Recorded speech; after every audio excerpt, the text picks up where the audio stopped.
Lunch was served picnic style on the campus. More time to renew old friendships, to sit under a tree and wonder how many SIGs before you may have rested here on the same spot, maybe one of the original 7. And it was a time to snap pictures of pretty sweethearts. And then the march through Oxford to the very site where Sigma Chi was founded. The Wright-Patterson Air Force Band led the way, and our beloved past Grand Consul, Daddy Ricks, was Grand Marshal of the parade.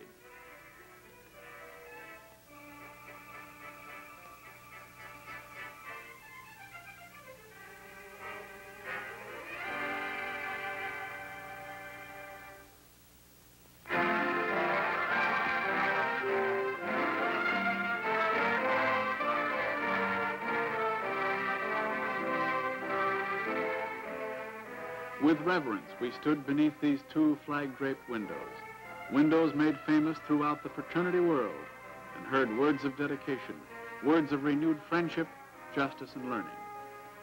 And 7 past Grand Consuls paid a lasting tribute to our 7 founders.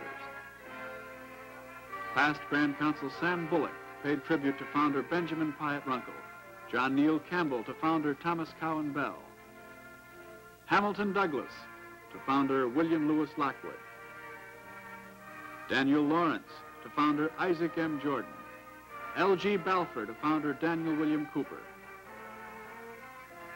Patrick J. Hurley to founder Franklin Howard Scobie, and William B. Ricks to founder James Parks Caldwell.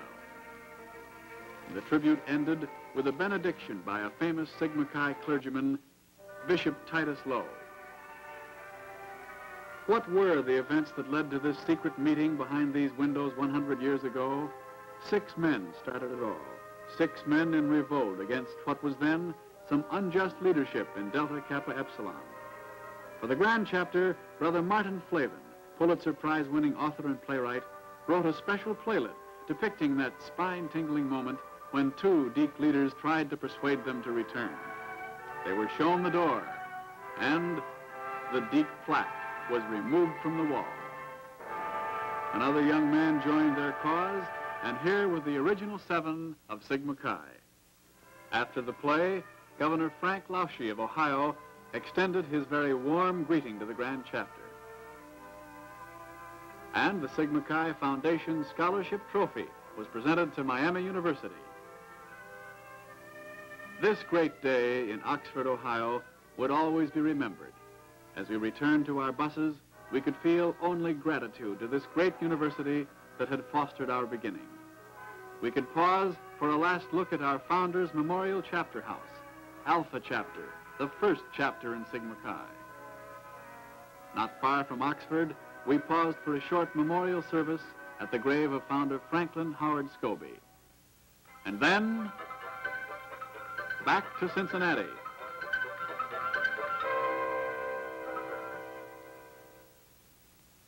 A highlight of every Grand Chapter is the literary exercises, a time to recognize Sigma Chi achievement, a time also to present the Balfour Award to the fraternity's outstanding undergraduate, an annual award given to the active SIG who measures highest in scholarship, personality, fraternity service, and student activity. This year, B. Kenneth West of the University of Illinois receives the award from Grand Praetor Bob Brookman. It's a time to unveil portraits. These represent Milt Caniff's famed drawing of the Constantine chapter, a portrait of the late Ben S. Fisher, past Grand Consul, and one of our founders in his boyhood. And it was a time to reenact once again that amazing Sigma Chi ceremony that took place near Atlanta during the war between the states, the founding of the Constantine chapter, an event unique in Greek letter history. And any gathering of 4 or more SIGs is a time for banquet, a time for saluting great SIGs, such as Brother F. Dudley Verner, the composer of the most famous of all fraternity songs. And it's a time for tea to salute those sweethearts of Sigma Chi. And around these banquet tables, we saluted Sigma Chi's 28 college presidents, 11 members of Congress, and 5 members of Eisenhower's sub-cabinet. And then, in all its crowning glory, The Sweetheart Dance, with its wired greetings from Sigma Chi's Hollywood colony, headed by Brother John Wayne, from Brother Tony Trabert and other stars of the sports world, from Sigma Chi celebrities everywhere.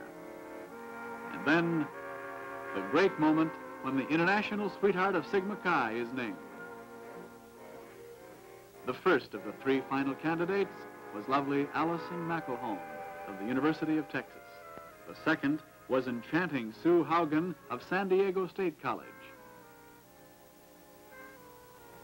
The third was fabulous Carolyn Stroop, representing Duke University. All three flown into Cincinnati by American Airlines for what may well be the greatest honor of their lives. A half hour of precious radio time was made available by the Mutual Broadcasting System so that listeners everywhere could get a first-hand report.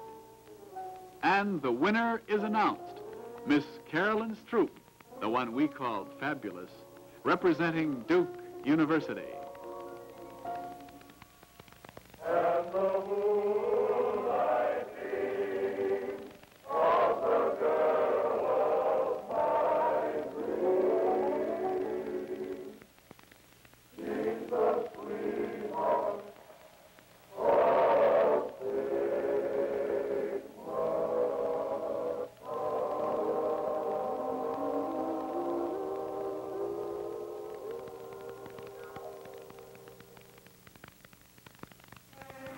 And finally, the long-awaited Grand Chapter Banquet, the climax of 4 glorious days of Sigma Chi fellowship. A new crop of significant SIGs were named, the Sigma Chis of great achievement in public life.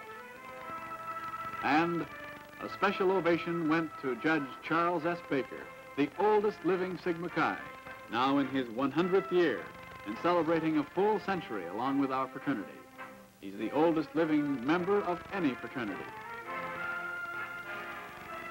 As outgoing Grand Consul, Judge Stanley M. Barnes had the distinct pleasure to present the newly elected Grand Consul, J. Dwight Peterson, who pledged himself to carry on the administrative tasks of the fraternity to the very best of his ability.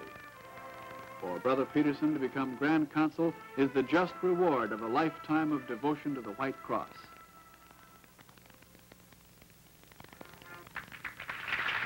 Perhaps no one in the fraternity can express the meaning of White Cross devotion more eloquently or spiritedly than Brother Clark Keebler, a significant SIG and president of Santa Barbara College of the University of California. His speeches before many of our gatherings have stirred SIGs everywhere to renewed devotion.